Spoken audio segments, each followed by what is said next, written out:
2014 से पहले देश उस स्थिति में था जब ईमानदारी से टैक्स देने वालों की कमाई की बैंकों में अपनी मेहनत का पैसा जमाने करने वालों की कोई कदर नहीं रह गई थी।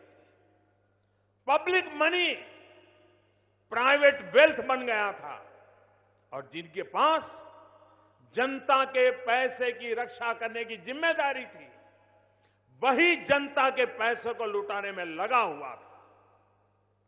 हालत ये हो गए थे कि हमारा मध्यम वर्ग अपनी जिंदगी भर की कमाई जिन बैंकों में रखता था वो सत्ताधारी कांग्रेस की निजी तिजोरी बन गए थे। जनता का पैसा घोटालेबाजों को एक के बाद एक लोन के तौर पर बांटा जा रहा था, लुटाया जा रहा था। साथियों, मैं ऐसा क्यों कह रहा हूं मालूम है? देश के साथ कांग्रेस ने जो गंभीर विश्वासघात किया उसे बार बार, और मैं आपसे आग्रह करता हूं, उसे बार बार कहा जाना, बताया जाना आवश्यक है। भाइयों और बहनों, आजादी से लेकर साल 2008 तक यानी 60 साल में बैंकों ने 18 लाख करोड़ रुपए का लोन दिया था। ये याद रखना आप। देश आजाद हुआ तब से लेकर के 2006 तक 18 लाख करोड़ रुपए का लोन दिया गया था। लेकिन 2008 से लेकर 2014 तक सिर्फ 6 साल में लोन का आंकड़ा बढ़कर के 52 लाख करोड़ हो गया।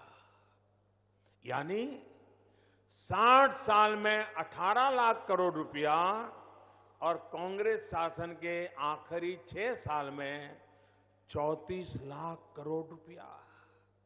अब मैं आपको बताता हूं ये कैसे किया जाता था। साथियों, उस समय देश में लोन लेने के 2 तरीके होते थे।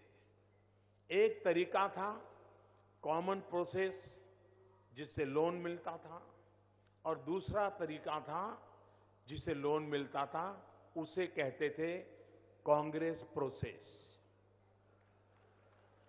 भाइयों और बहनों, कॉमन प्रोसेस में आप बैंक से लोन मांगते थे, जबकि कांग्रेस प्रोसेस में बैंकों को मजबूर किया जाता था अपने घोटालेबाज दोस्तों को लोन देने के लिए।